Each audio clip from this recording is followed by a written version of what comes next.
Good morning, good afternoon, good evening, good night. I am your host, Shayna, and I am back with yet another episode of One Track Record. I hope all of you are well. I missed you. It's been a long 2 weeks, but as I said previously in another episode, I will be sticking to kind of a bi weekly format. Kinda. There'll be quite a few exceptions, but I don't really like to speak of my plans on here because apparently I have some ops that are listening and are hopping in anonymous DMs on Instagram. And honestly, y'all not gonna stop what I have going on. The only time I'm gonna stop doing what I gotta do is if you know who tells me to. So, boom. Anyhow, so I wanted to talk to you about a few things because we're family, right? So let's talk. So, some of you may be wondering, is she ever going to explain what she thinks the rose represents? The baobabs, the this, the that. And some of you already have it in your minds that you feel like you know what it represents. I'm here simply to tell you there are no wrong answers because this is a multi-dimensional book. This is why I chose this book. Okay, aside from what I'm about to tell you. This has some deep, thought-provoking stuff in here. Okay? I will get into that. However, before I start with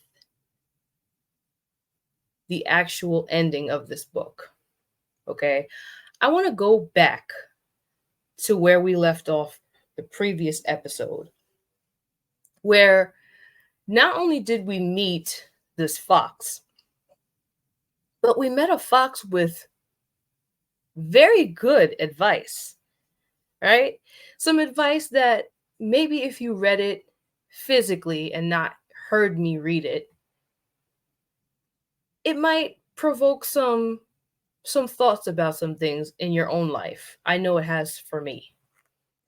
So, as a refresher, some of you may be thinking, well, what did he say? That's just so profound that she needs to go over. Well, let's go ahead. I'm going to reread that. So, before the little prince goes about his way of saying goodbye to the fox that he tamed, right? The fox left him with some pretty interesting information and tells him that if he fulfills a certain duty, then he's going to reveal a secret to him. Now, hear me out. Ladies, right? Ladies in particular. I know this is a CD episode, but ladies, y'all know, and I speak as a woman myself, how we love a good secret, right? I feel like the majority of us as girls form friendships because we're able to feel free exchanging secrets, right? But peep this, because this one's real good. The fox said, "Goodbye. Here is my secret. It's quite simple. One sees clearly only with the heart. Anything essential is invisible to the eyes. It's the time you spent on your rose that makes your rose so important. People have forgotten this truth, but you mustn't forget it. You become responsible forever for what you've tamed. You're responsible for your rose." I want you to think about what I just said here at the top of this episode, and then think about it again when I get to the explanation of what I think, me personally, the rose represents. Again, there are no right answers or no wrong answers, just answers. And with that being said, let's get into the rest of The Little Prince. Good morning, said the little prince. Good morning, said the railway switchman. What is it that you do here? Asked the little prince. I sort the travelers into bundles of 1,000, the switchman said.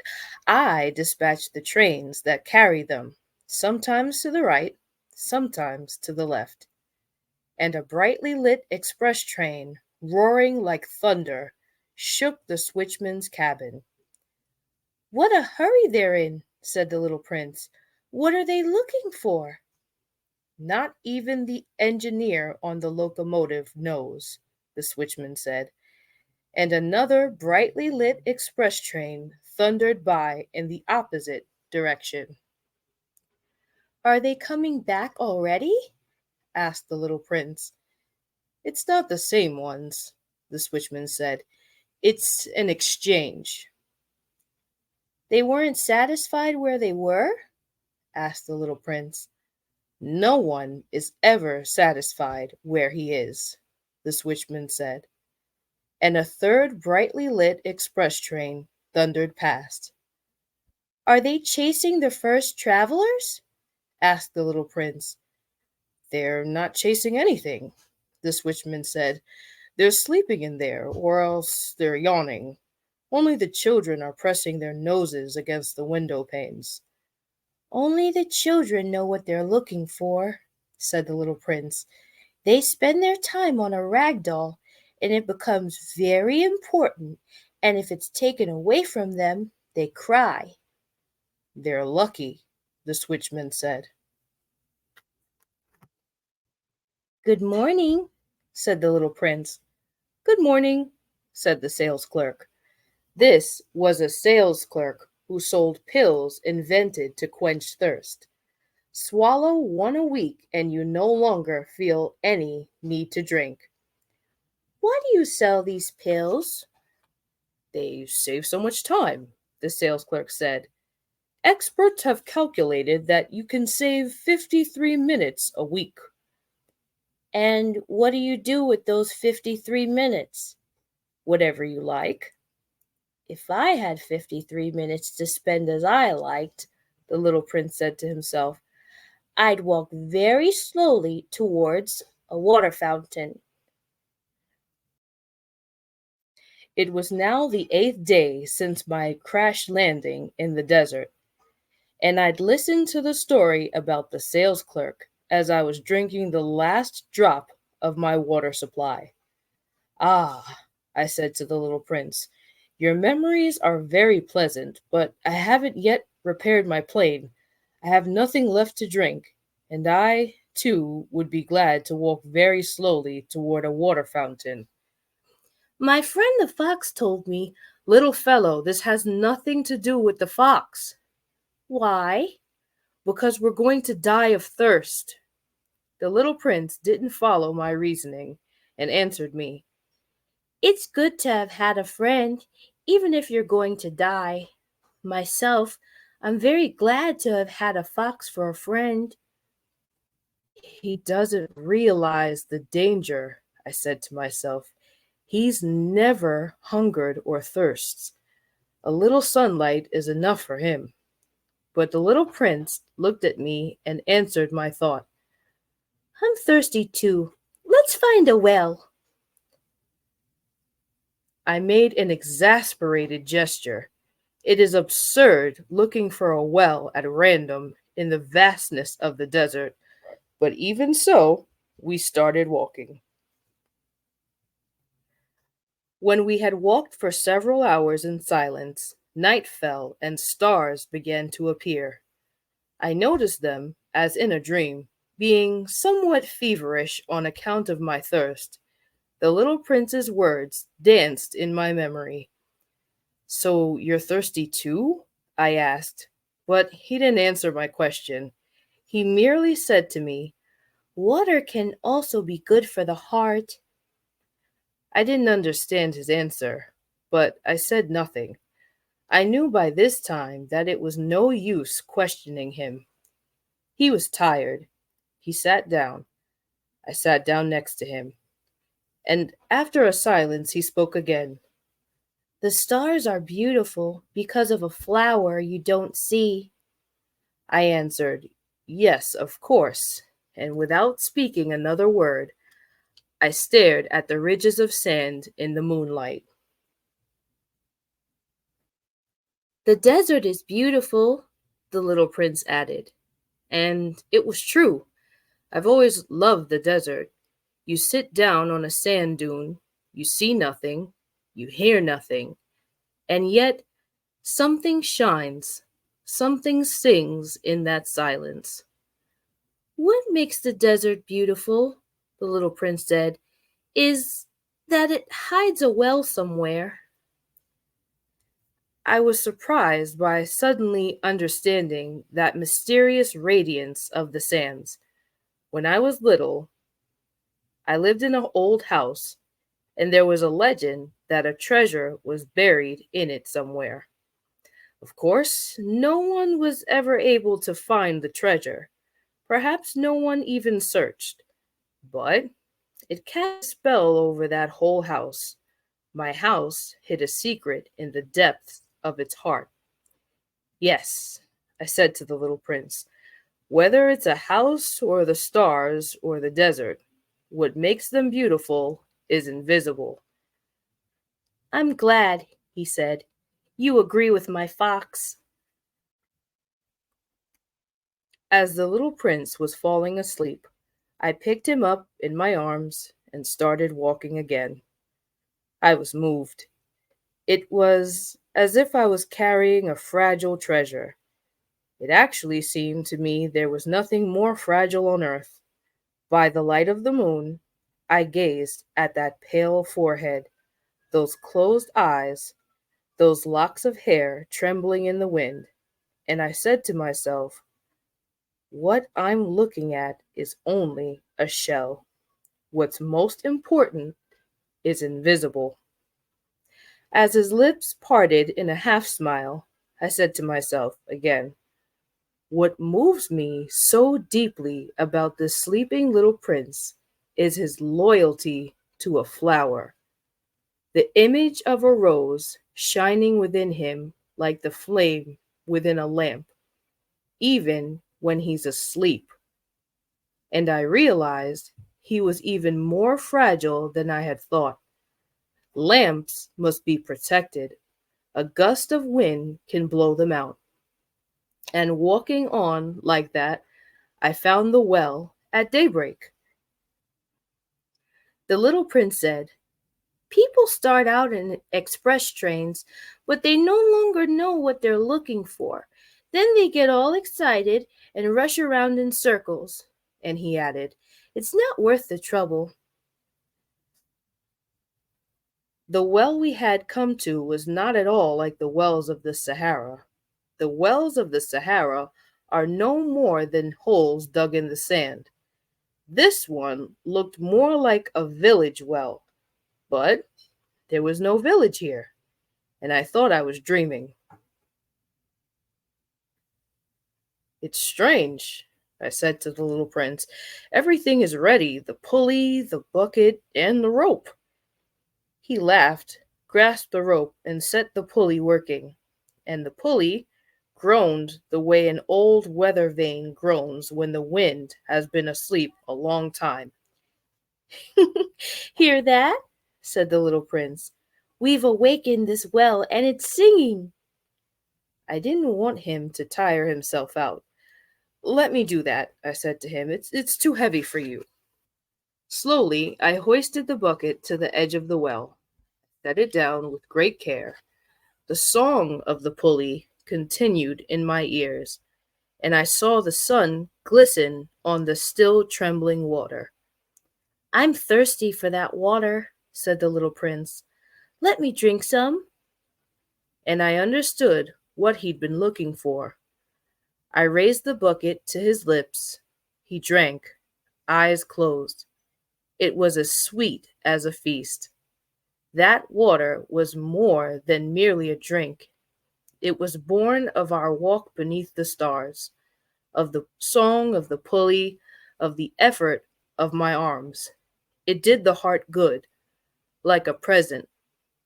When I was a little boy, the Christmas tree lights, the music of midnight mass, the tenderness of people's smiles made up, in the same way, the whole radiance of the Christmas present I received.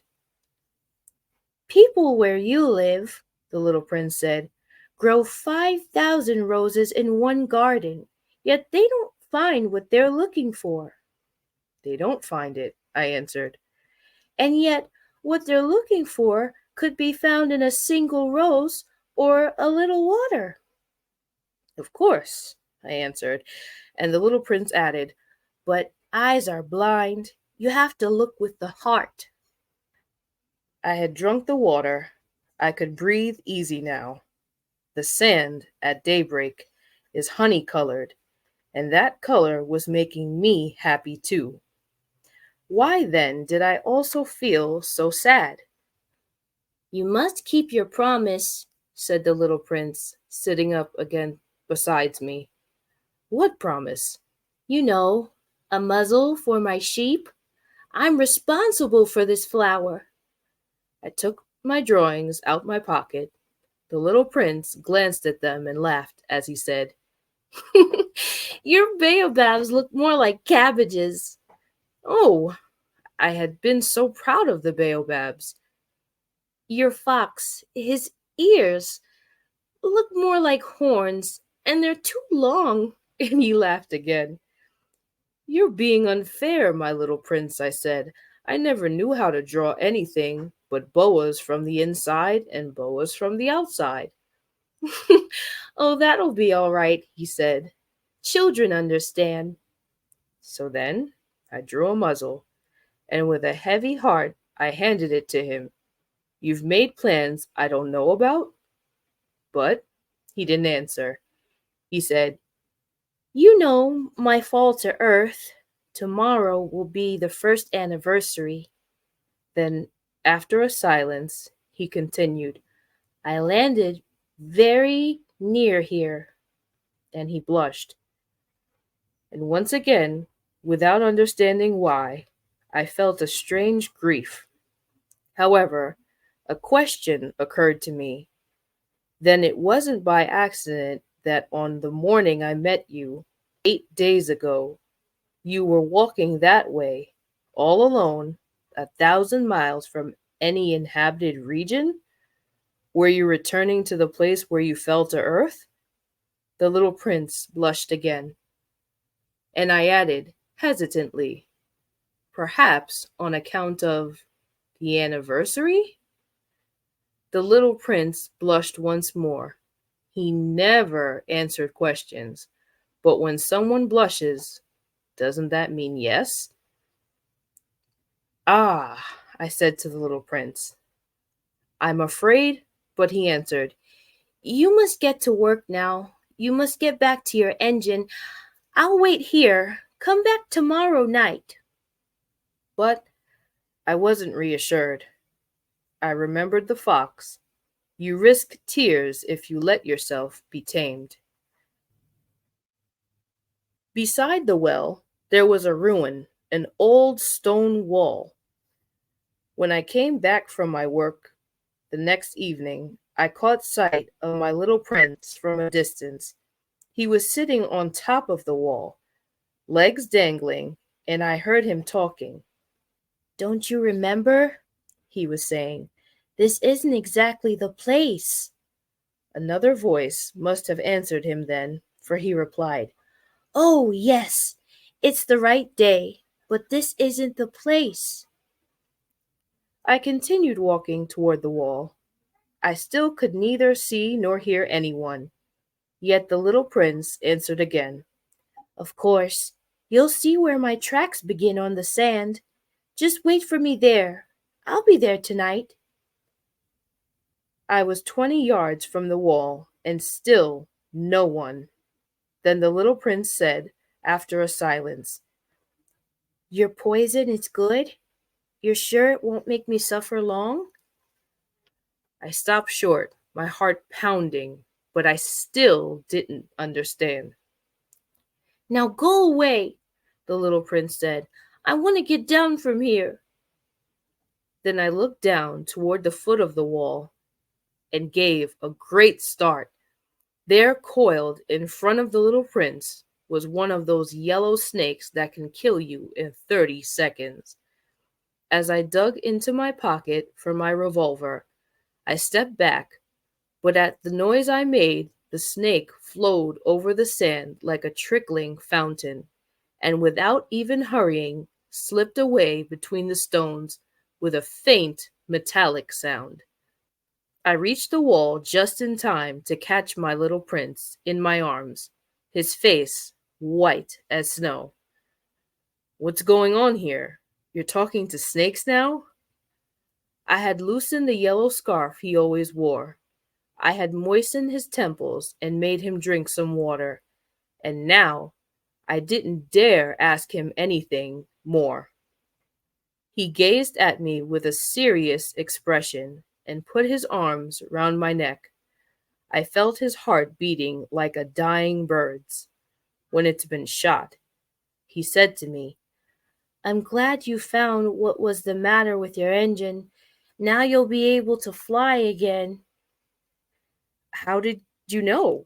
I was just coming to tell him that I had been successful beyond all hope. He didn't answer my question. All he said was, I'm leaving today too. and then sadly, It's much further. It's much more difficult. I realized that something extraordinary was happening. I was holding him in my arms like a little child, yet it seemed to me that he was dropping headlong into an abyss, and I could do nothing to hold him back. His expression was very serious now, lost and remote. I have your sheep, and I have the crate for it, and the muzzle, and he smiled sadly. I waited a long time. I could feel that he was reviving a little. Little fellow, you were frightened. Of course he was frightened, but he laughed a little. I'll be much more frightened tonight. Once again, I felt chilled by the sense of something irreparable, and I realized I couldn't bear the thought of never hearing that laugh again. For me, it was like a spring of fresh water in the desert. Little fellow, I want to hear you laugh again. But he said to me, Tonight, it'll be a year. My star will be just above the place where I fell last year. Little fellow, it's a bad dream, isn't it? All this conversation with the snake and the meeting place and the star. But he didn't answer my question. All he said was, The important thing is what can't be seen. of course. It's the same as for the flower. If you love a flower that lives on a star, then it's good. At night, to look up at the sky, all the stars are blossoming. Of course. It's the same for the water. The water you gave me to drink was like music on account of the pulley and the rope. You remember? It was good. Of course. At night, you'll look up at the stars. It's too small where I live for me to show you where my star is. It's better that way. My star will be one of the stars for you, so you'll like looking at all of them. They'll all be your friends, and besides, I have a present for you. He laughed again. Ah, little fellow, I love hearing that laugh. That'll be my present. Just that. It'll be the same as for the water. What do you mean? People have stars, but they aren't the same. For travelers, the stars are guides. For other people, they're nothing but tiny lights. For scholars, they're problems. For my businessman, they were gold. But all those stars are silent stars. You, though, you'll have stars like nobody else. What do you mean? When you look up at the sky at night, since I'll be living on one of them, since I'll be laughing on one of them, for you, it'll be as if all the stars are laughing. You have all stars that can laugh. And when you're consoled, everyone eventually is consoled. You'll be glad you've known me. You'll always be my friend. You'll feel like laughing with me, and you'll open your window sometimes just for the fun of it. And your friends will all be amazed to see you laughing while you're looking up at the sky. Then you'll tell them, yes, it's the stars. They always make me laugh. And they'll think you're crazy. It'll be a nasty trick I played on you. And he laughed again. And it'll be as if I had given you, instead of stars, a lot of tiny bells that know how to laugh. And he laughed again. Then he grew serious once more. Tonight, you know, don't come. I won't leave you. It'll look as if I'm suffering. It'll look as if I'm dying. It'll look that way. Don't come to see me like that. It's not worth the trouble. I won't leave you. But he was anxious. I'm telling you this. On account of the snake, he mustn't bite you. Snakes are nasty sometimes. They bite just for fun. I won't leave you. But something reassured him. It's true. They don't have enough poison for a second bite. That night, I didn't see him leave. He got away without making a sound.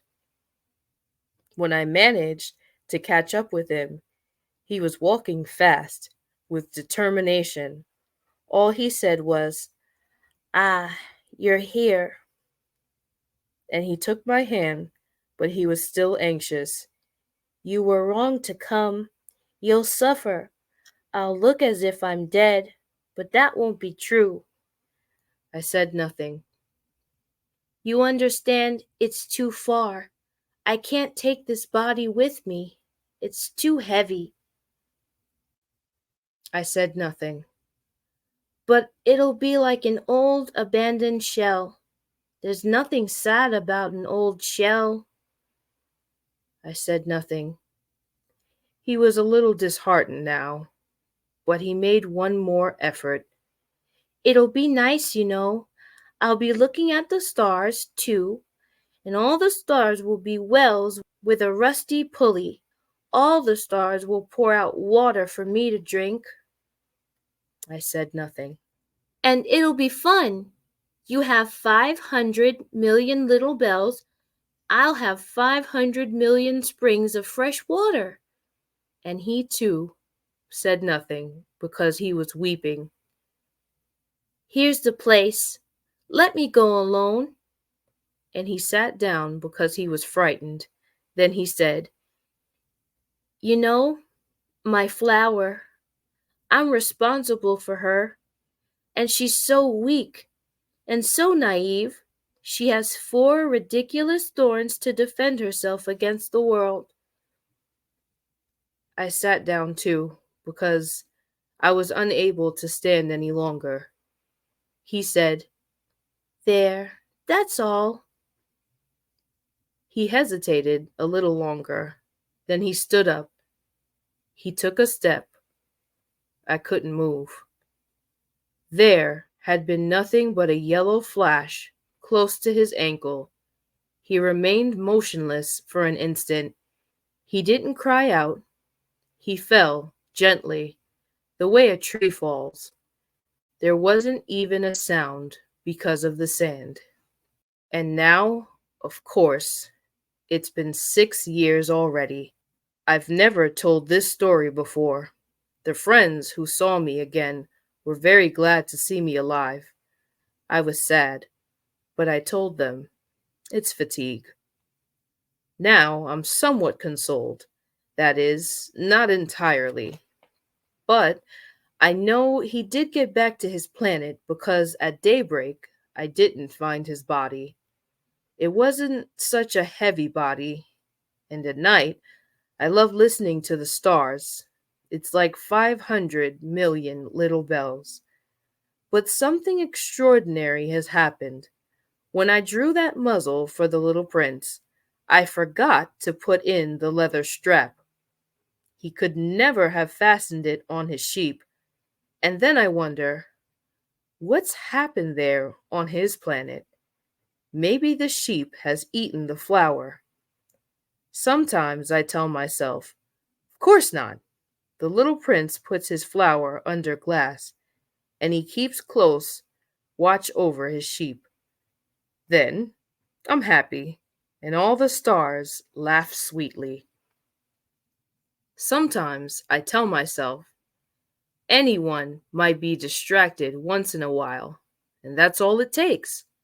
One night, he forgot to put her under glass, or the sheep got out without making any noise during the night. Then the bells are all changed into tears. It's all a great mystery for you who love the little prince too. As for me, nothing in the universe can be the same if somewhere, no one knows where, a sheep we never saw has or has not eaten a rose. Look up at the sky. Ask yourself, has the sheep eaten the flower or not? And you'll see how everything changes.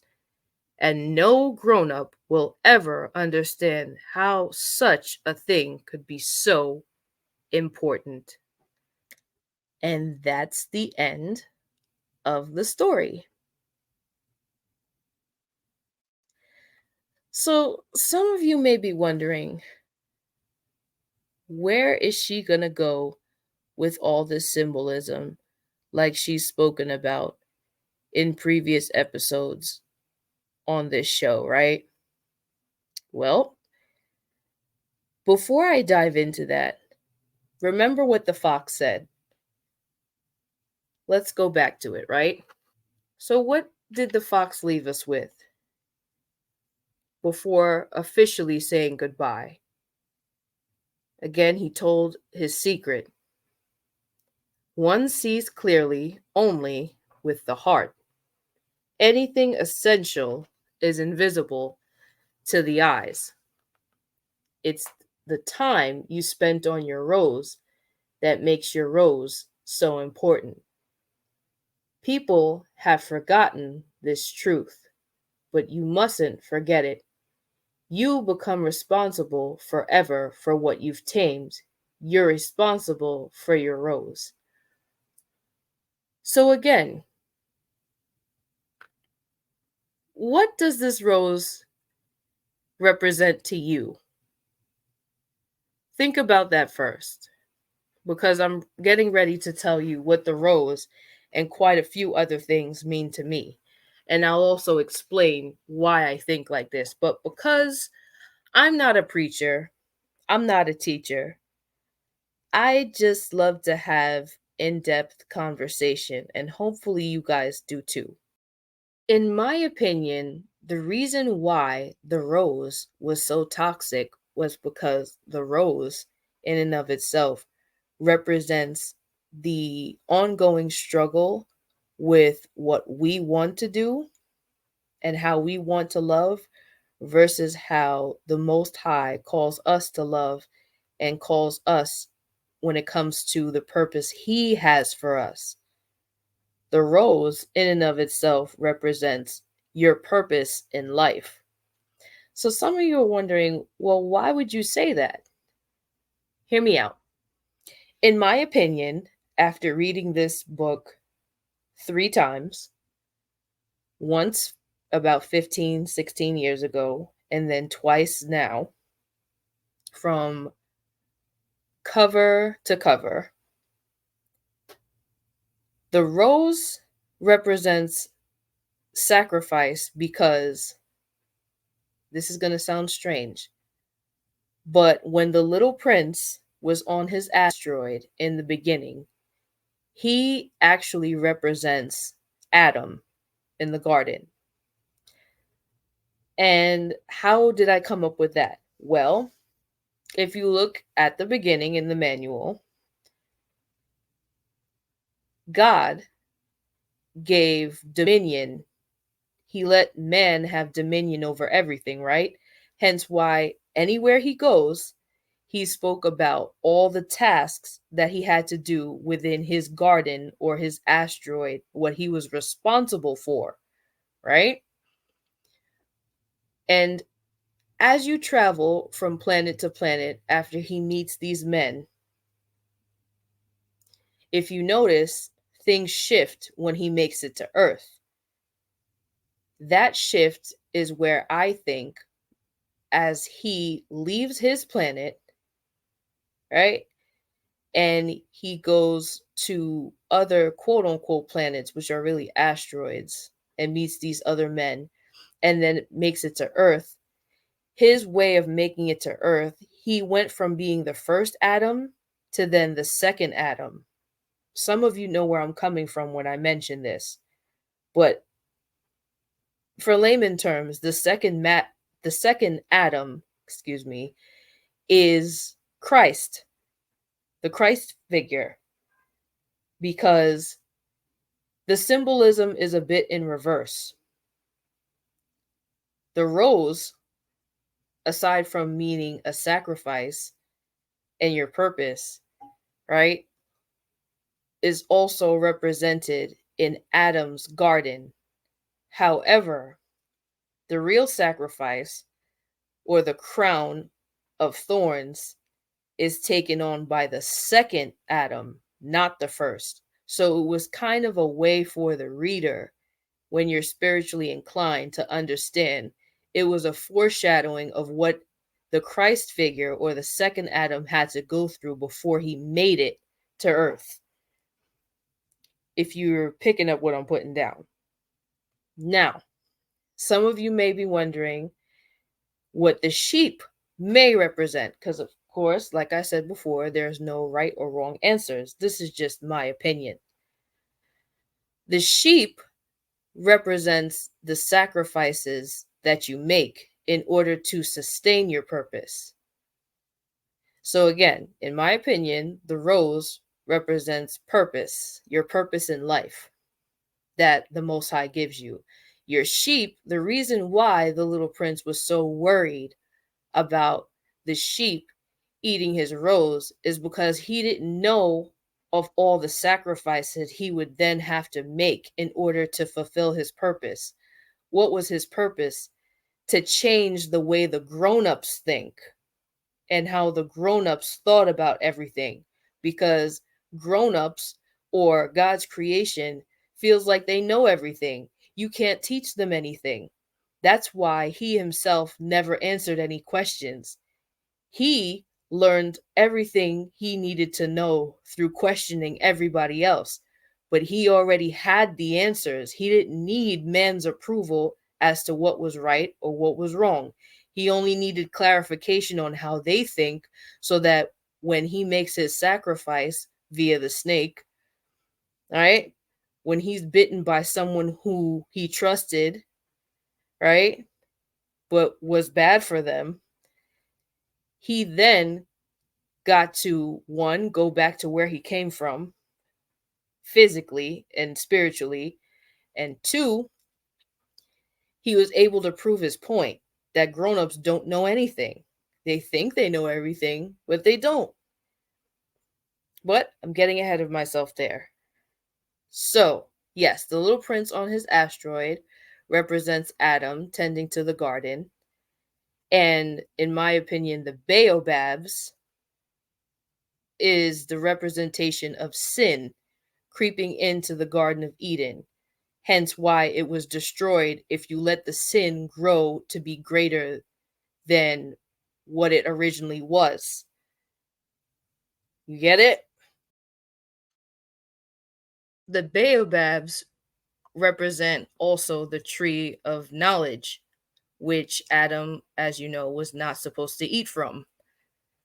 However, The rose, in essence, could have also kind of represented Eve, or the idea of the feminine meeting Adam, the masculine, in that garden, and always deceiving and lying to him.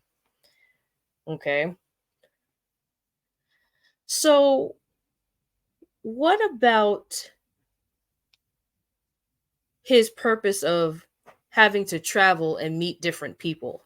Well, in my opinion, he had to travel to meet different men, and those men kind of represent the seven deadly sins. We know those, right? Pride, greed, wrath, slothfulness, lust, envy, gluttony. Hence how he made acquaintance with a vain man, a drunkard, people who are just puffed up with pride based on their accomplishments, people who are greedy for money, thinking they can own things and make millions of dollars, billions of dollars, whatever, right? But one of the people who I thought were the most interesting, in my opinion, was the lamppost lighter. So, of all the people who he met, if you notice, the little prince took the most favor in the lamppost lighter. And some of you may be wondering or missed it or it went over your head. Why? So, if you guys paid attention to some of what was going on as far as the community feed, you would know that I spoke to someone in particular about how and why I relate to the lamppost lighter. But the lamppost lighter stuck out in the little prince's head the most because the lamppost lighter, as silly as he understood that life was not worth living if you don't have a purpose. Even though it was exhausting, lighting the lamp, putting it out, lighting the lamp, putting it out, right? The little prince, amusing as it was, not only did he see so many sunrises and sunsets, but again, as he's walking through his purpose throughout life, throughout these different planets to get to Earth and then go back, he's like, this guy, he's almost there. He's almost on the right path. And as far as the seven deadly sins go, some of you may be wondering, well, what does the lamppost lighter represents? In my opinion, he represents gluttony. And some of you are like, maybe wondering, gluttony? How would he represent gluttony? Have you ever heard the expression of how somebody can be a glutton for punishment?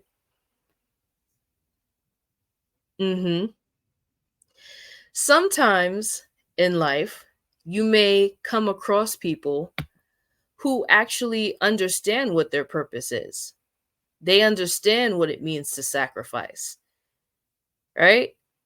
But like the little prince and the illustration we see mentally, sometimes we let our sheep eat a rose. We let our sacrifices eat away at our purpose. Sometimes making the wrong sacrifices, like straight up your mental health and your sanity, even though you're doing the right thing, but are you taking care of yourself in order to fulfill your purpose? Are you taking care of that sheep in order to protect the rose? Are you taking care of the sacrifices you're making today and that you've already made in order to complete and get to the finish line of your race in this life? Yes, I paused on purpose. Okay? I am learning right along with you folks.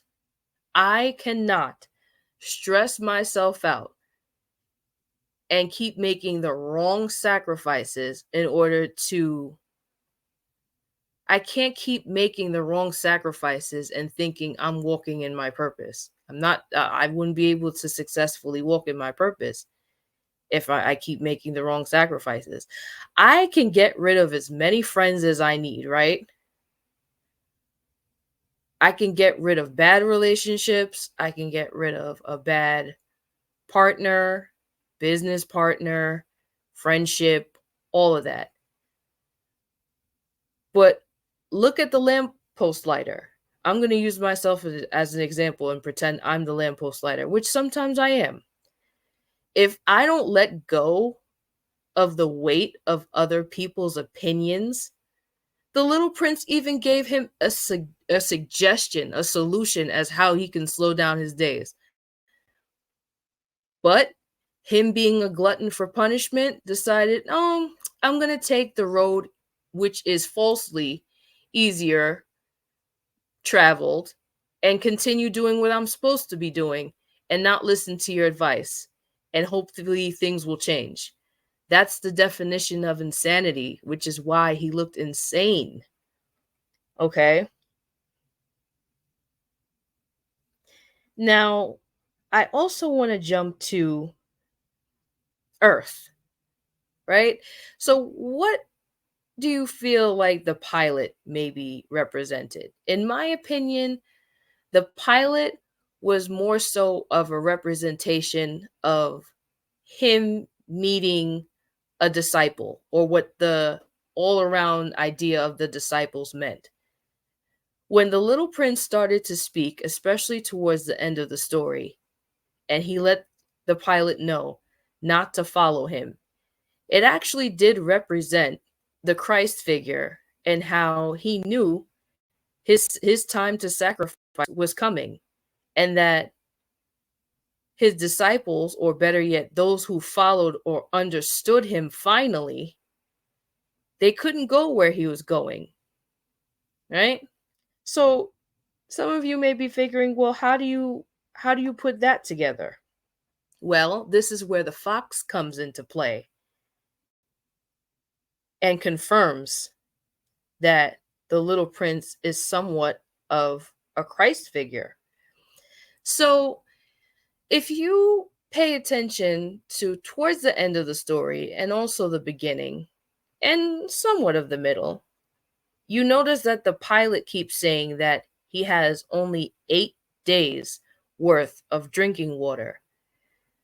So something told me it's got to be somewhat important for him to keep saying he only has 8 days of drinking water, when those who understand that God, or the Most High in itself, is known also as the living water, and his son just came to earth to spend time with him, or the disciples. Why is the 8 days so important? Until I realized all that the little prince had to go through is already spoken about in the Beatitudes. Some of you know where I'm going with this, others don't. And that's okay, because I'm about to explain it. So, what are the Beatitudes? Well, the Beatitudes can be found in the book of Matthew. And they are 8 verses that contains basically the characteristics of those who experience God and who are close to God. And the Beatitudes, each one represents each day that they spend in the desert without water, and the embodiment of how to get back to his planet, or how to get back to Christ, or the Father, I should say. So, what are the Beatitudes? Well, the first one is, blessed are the poor in spirit, for theirs is the kingdom of heaven. So he understood about him leaving his flower. It was a sacrifice to leave the comfort behind of what he knew, but he had a purpose. Again, to change the minds, to understand the adults, and then change their minds through his interaction and then going back home. Okay? The second one is, blessed are the meek, for they shall possess the land. Well, what happened before he even left, right? What does meek mean? He had the power to stay if he wanted, but he knew that if he didn't fulfill his purpose, he wouldn't be blessed.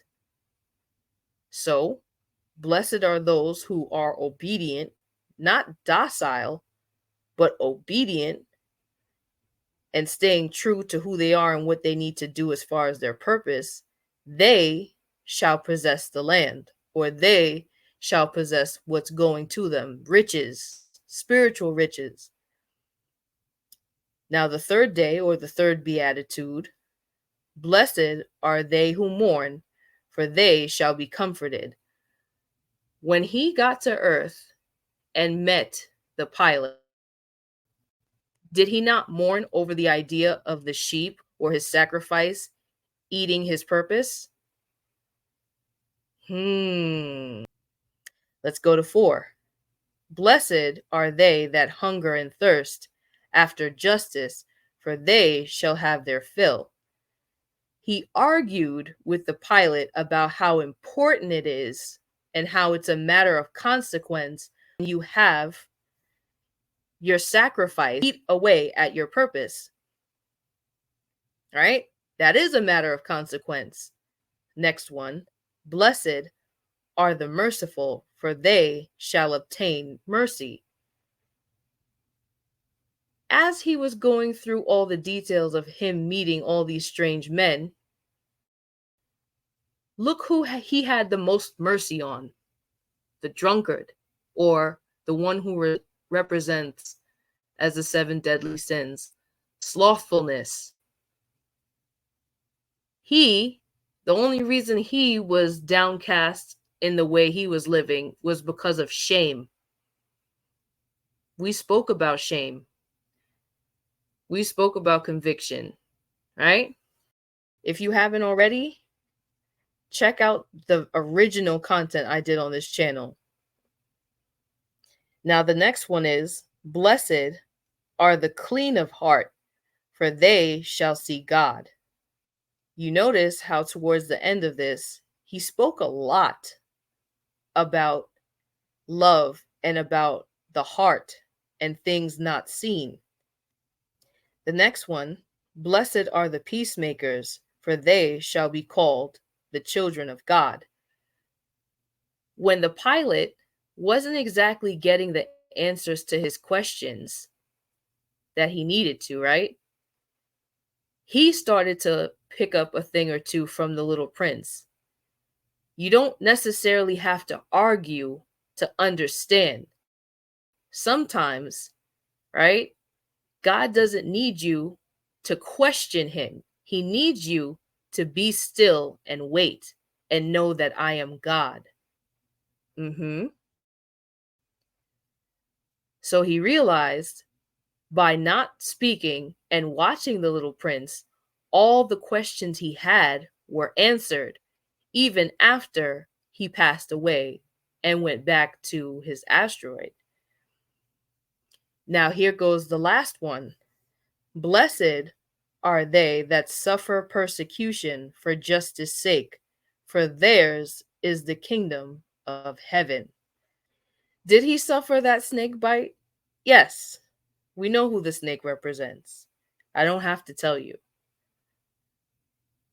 We're all going to have a Judas in our lives, right? But some of us are already privy to the Judases around us. But what you need to understand is that sometimes you have to go through certain things in order to level up.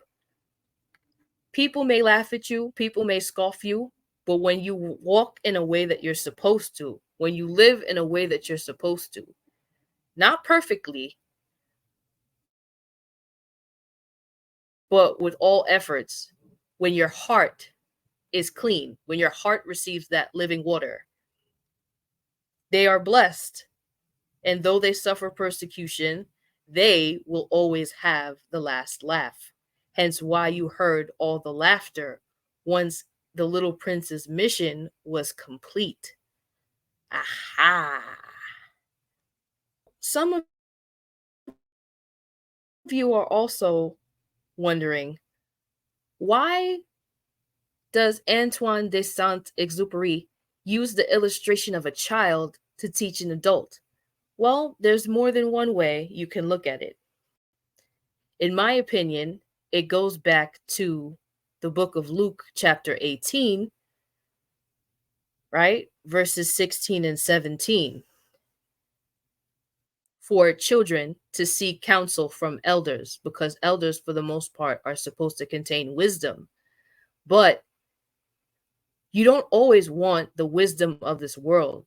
Sometimes you need spiritual wisdom. And children, when it comes to spirituality, are usually the closest to God due to adults. And the longer you've been on earth, typically the more contaminated you are spiritually, if you catch my drift. But Luke chapter 18, and I'll end with this. He called the children to him and said, "Let the little children come to me, and do not hinder them, for the kingdom of the Most High belongs to such as these. Truly, I tell you, anyone who will not receive the kingdom of God like a little child will never enter it." So you see, it has nothing really to do with man intellect on this earth, right? But spiritual intellect that you gather through going through certain things in your life, taking a journey, having the mind of a child, but being able to look to God or the Most High for your answers. You don't question God, but He reveals all His answers to you as long as you go through it. And that is the science as to why this book is such a worldwide bestseller. Look at all those gems. And there's plenty more to talk about. If you'd like to talk more about the symbolism, since I already spoke your ear off, if you'd like to talk about more of this, the symbolism, reach out to me on Instagram. You know where to find me, right? I'm going to leave this banner here as I close this out, because there's a lot of other symbolism that I didn't touch on. And as I leave out, in my opinion, the best illustration and the use of symbolism in this book was the railroad switchman, and how he explained to the little prince that most men don't know where they want to go, right? At all points in our lives, we all have to reach a crossroads. And I spoke about this. Some of you have been around for a while. We spoke about going through certain crossroads in life. And the little prince was so intrigued with that crossroads because, again, when he came to earth as the second Adam or the Christ, he also had to endure what? The cross. After leaving the thorn from the rose, or the purpose he had on that earth. Folks, it's been fun. You know where to reach me. If you want me to talk more about the symbolism, I won't be doing this on here. I'll probably be doing it on a secondary platform, either Instagram Live or Clubhouse. So I will see you guys. Can't say exactly when, but I'll be back with a cassette tape episode. We're going to have side A and side B. Let me know what you guys think in the comments. And I will catch you later.